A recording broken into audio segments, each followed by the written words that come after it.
We are live. Thank you to everyone who submitted questions, because today is going to be our Q&A session. So I've got questions on a variety of topics, all to do with food, but not necessarily to do with the same things. So yeah, I've got a few questions, and if you've got any more as we are going, just pop them in the comments and I'll do my best to answer them as well as I can. I like to have notes to make sure that I've thought through all of the things and I don't miss anything out, but I will try my best to answer the questions if you ask any in the comments. So yeah, I've got a few questions for you today, and the first one is about protein powders. So are they okay? When should I have them? How often can I have them? What are the best sorts of protein powders?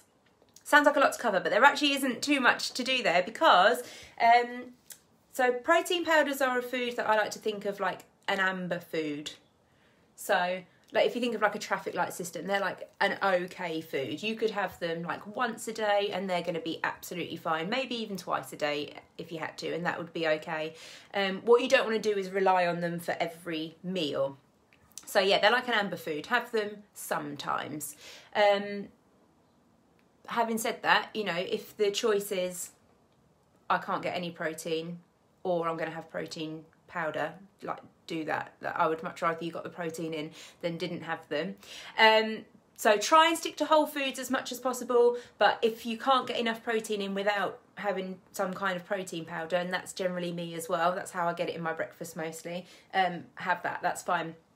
So the other part of this question is, do you need to have a protein shake after your workout?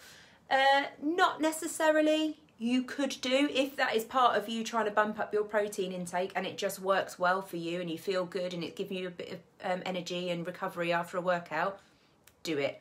We're not top athletes here, and this will come up a lot. Like, the trouble is, a lot of studies are based on like high performers, and then it comes, you know, trickles down to us norms, and actually, like, how relevant is it for us? These people have already got the rest of their diet like completely dialed in, so they need to work on those little nuances. For us regular people, have one after your workout, don't have one after your workout, like have one whenever you want, doesn't really matter, like everything in perspective.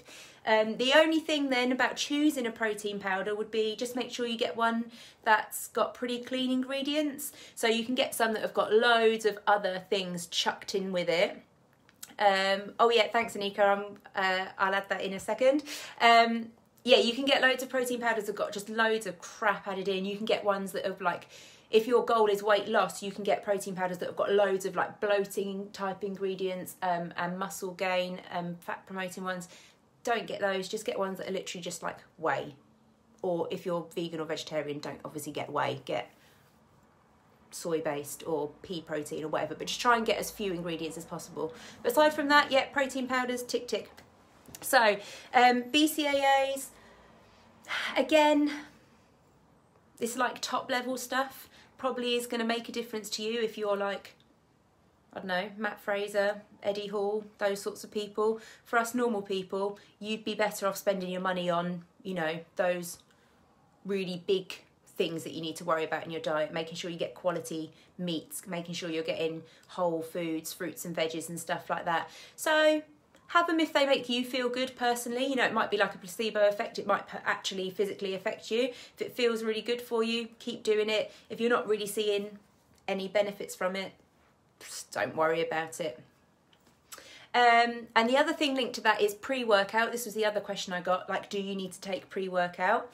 Again, I'm going to say this is like top level stuff. So it's going to make a difference to those top level athletes, and I'll explain why. So most pre-workouts are caffeine based. You can get non-caffeine ones, but most of them are caffeine based. Now, if you're working out in the morning, it's probably not going to affect you too much, and you could go for a pre-workout if you wanted to. If you like coffee, a coffee's going to do you the same sort of job, to be honest, and probably a lot cheaper. And if you like coffee, I imagine a lot nicer. Not for me, because I don't like coffee, but if you like it, probably will be nicer for you. If you're working out after lunchtime though, and that is most people, my concern with having a pre-workout is it going to affect your sleep? because caffeine stays in the system for a really long time. On average, for most people, it's about 10 hours. So if you're having a pre-workout at 6 p.m. for a class or an exercise, whatever you're doing, and that's not going to leave your system fully until 4 a.m., then you're probably not going to get the best night's sleep. So actually that tiny little boost that you might have from the pre-workout is then going to impact you all through the night into the next day, and then probably lead you to make poorer choices the following day. So is it worth it? Yeah, so I probably would advise against it. However, again, if it works for you and you're feeling good from it, keep doing it if you want, but I just think your money could be better spent elsewhere. Let's have a look. What's this one? Oh, organic meats. Yeah, okay. Let me come back to that, because I've got one question, and then the next question is all about micronutrients, where I'm going to touch on quality of food. So let me come back to that organic meats question. But thanks for asking. So my next question that I got was about fizzy drinks, carbonated drinks, and whether you should drink like what people call full fat Coke, even though it's not actually the fat that's been removed, is it? But like the normal sort of like fizzy drinks, or whether you should swap to diet ones, because there's like conflicting evidence about which is better for you. And that really is my answer, actually. The studies are inconclusive. You can find a study that will back up whichever belief you want to uphold. So if you want to believe that sweeteners cause cancer, you can find a study that's going to back that up. If you want to find a study that there literally are studies that will prove that diet drinks cause weight gain, and there will be studies that prove that diet drinks promote weight loss. So the trouble is, it's all too nuanced at the minute, and it's pretty new as well. And there's so many other factors that are going into these studies. You know, these people that are drinking diet drinks, is that because of other lifestyle choices? Like, there's too many things to go into it to make anything completely conclusive. So here's what I'm going to say about this. People are concerned with diet drinks because, yes, they're fewer calories, they don't have the sugar in, so therefore it shouldn't spike your blood sugar in the same way. But they're concerned about the sweeteners because they're pure chemicals, aren't they? And they're worried about the effect on the body. So my counter argument to that is going to be, well, sweeteners are in everything. Yogurts, protein powders. We were just talking about how protein powders are pretty safe, but they've got sweeteners in, most of them. But most of those products are not quite as addictive as fizzy drinks.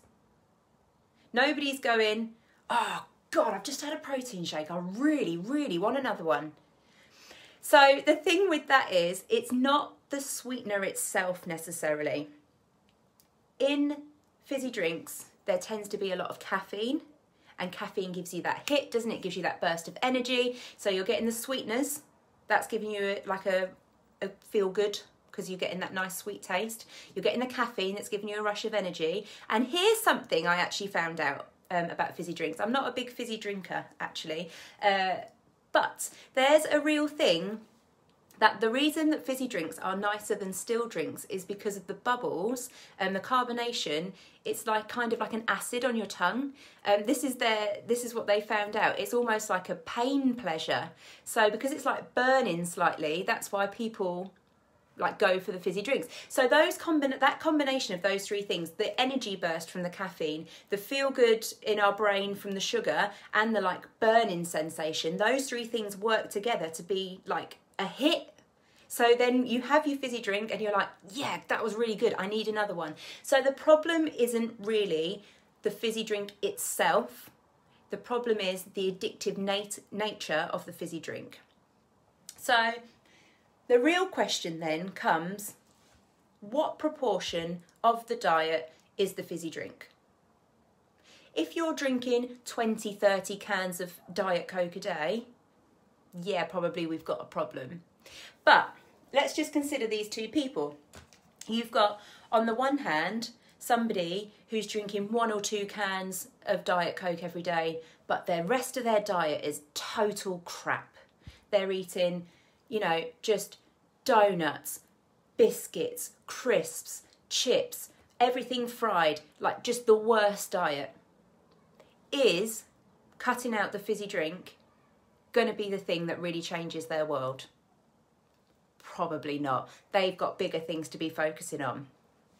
If you've then got somebody who's eating really well, they're eating, you know, high quality protein, veg, they're getting a really good amount of veg in there, they're getting healthy carbs, they're not eating too much, and they're still not quite getting to the goals that they want to, maybe that person could do with looking at cutting out 1 or 2 fizzy drinks a day. So we just need to look at really what's the proportion here, how much of the overall diet is this having an effect on? And that's kind of my answer on that. I'm not going to tell anybody cut them out unless you're drinking like 30 cans a day, but that's pretty unlikely. Then I would probably have something to say about that. What we need to look at is what's the thing that's going to make the most difference for you, and it's probably not the fizzy drinks. Okay, so let me move on to these micronutrients then, and then I can come on to this organic meat thing. It probably won't be that interesting. I don't think it would be a big surprise to most people. So the other question I had was about micronutrients. It was kind of just a general question. What about them? What about micronutrients? So I've got a whole thing for you. First of all, what are they? We might hear about it a lot, but what are micronutrients? So vitamins and minerals, most people are going to know about those. We've heard of those before. There's also 3 other micronutrients, or 3 other types of micronutrients, I should say, that we might not really have heard of, and we probably they don't get as much love in the press. So we've got phytonutrients, not micro, but myconutrients, and then zoonutrients. So phytonutrients are coming from plants, zoonutrients are coming from animals, that's pretty easy to remember, and then myconutrients are coming from fungi, so like mushrooms, stuff like that, mouldy, fungi type of things. So we've got all those different types of micronutrients, and they've got loads of jobs in the body, as you might imagine. So these micronutrients, they help to lower inflation. That would be nice, wouldn't it? Inflammation. They lower inflammation. They work to support the immune system, so they're fighting bacteria and viruses. They can help to suppress tumour growth. They help to lower blood clotting risk. They can help to inhibit fat synthesis and storage. They influence your hormonal system.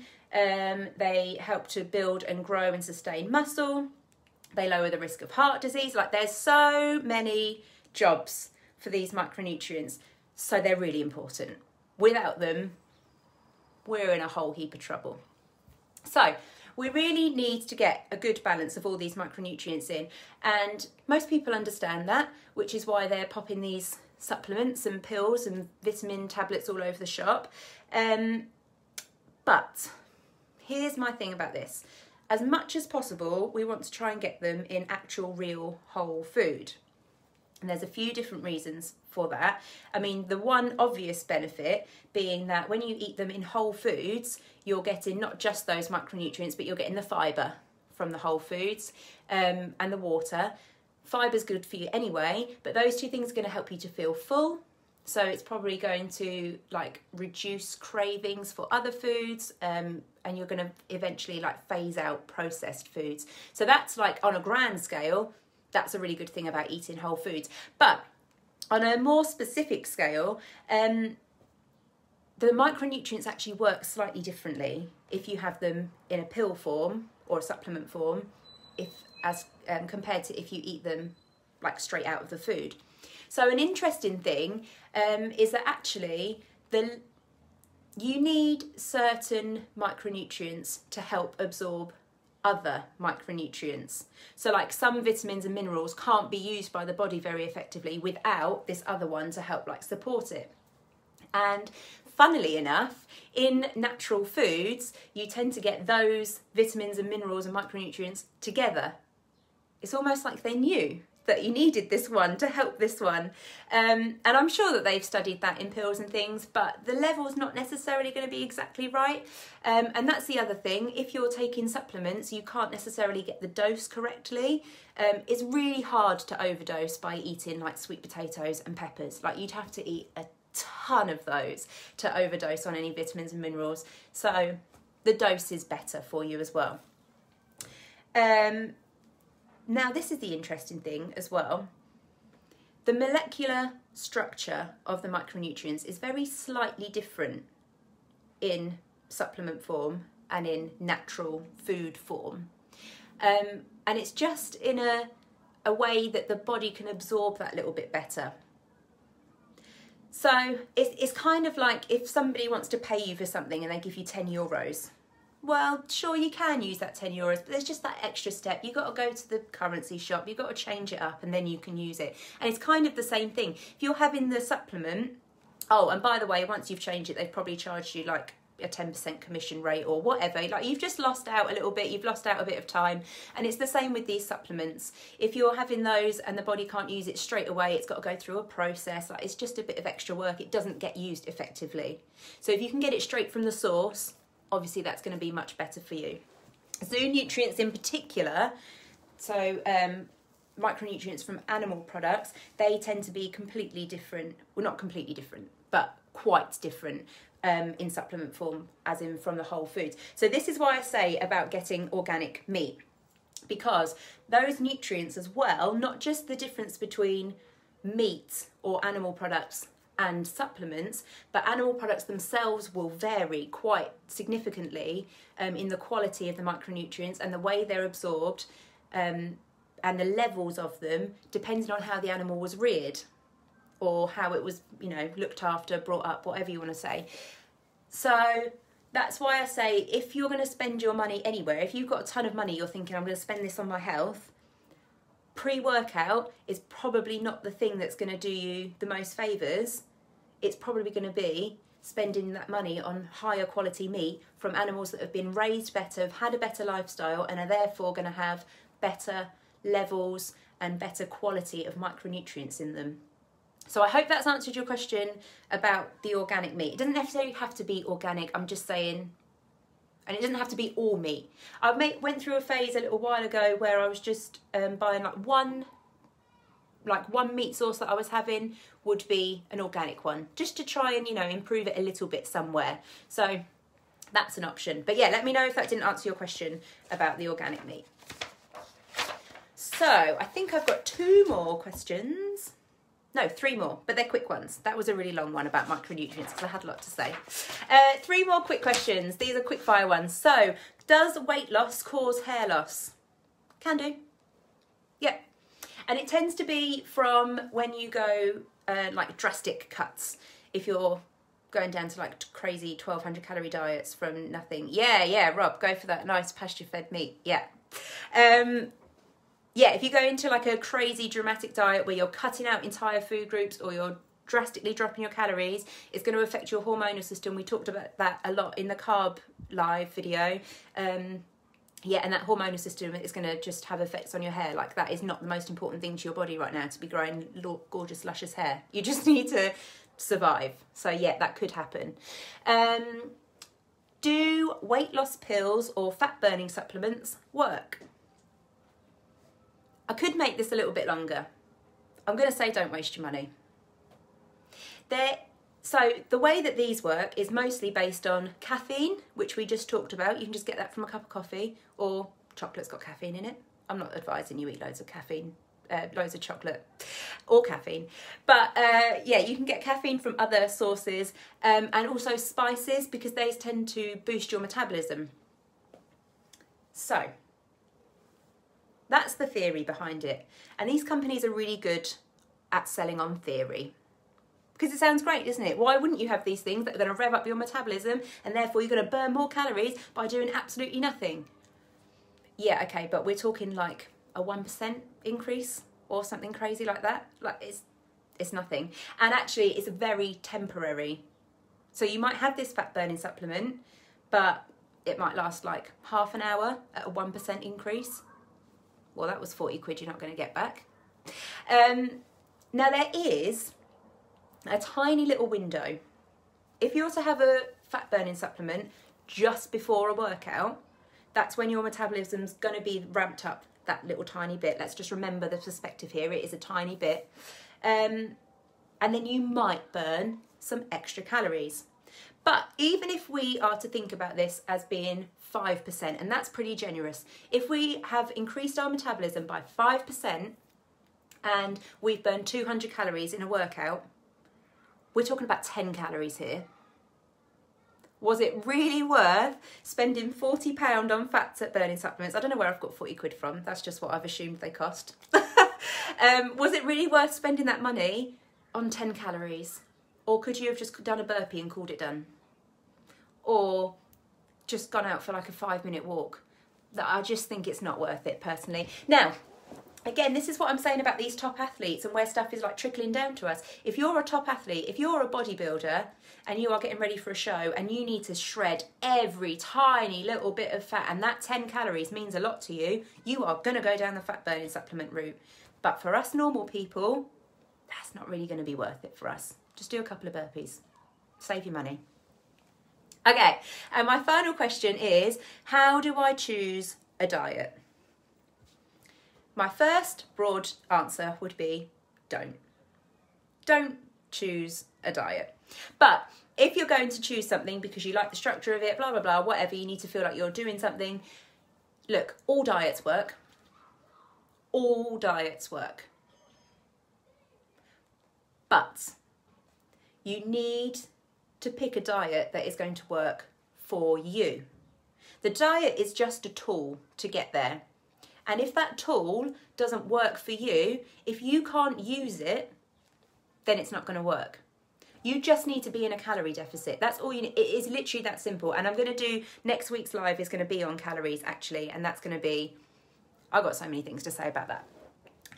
But look, it's simple. It's a simple equation. It's like your bank balance, isn't it? You need to burn more than you're taking in if you want to lose weight. And that's all that these diets are trying to do, just in different ways because they want to sell you different products. But yeah, if eating only between the hours of 12 and 6 is the thing that works for you, do that. If eating a high fat diet is the thing that works for you because you really love fatty foods, do that. If, on the other hand, you absolutely love breakfast and the thought of having to restrict your eating pattern to only 6 hours a day, just the thought of that absolutely kills you, don't do it. If you absolutely love your carbs, don't do keto just because someone down the road told you that it worked for them. You've got to find out what works for you. You just need to be in a calorie deficit and you just need to choose a tool that is going to get you there. So that's all I have really. That's all my questions. Thanks for popping those extra bits in the comments. If you have any other questions, I'm going to do another live Q&A probably in a few weeks' time. I've got quite a lot of things I want to talk about, like these calories. That's the one that's really, I see a lot of things about lately, a lot of like confusion. So yeah, just send me your questions whenever you have them. If they're quick fire ones, I'll answer them just then and there. And if not, I will do another Q&A on them. But yeah, thanks for watching and I hope that was really helpful and I haven't caused any more confusion. But if I have, message me and I'll help you. All right, thanks guys. Bye.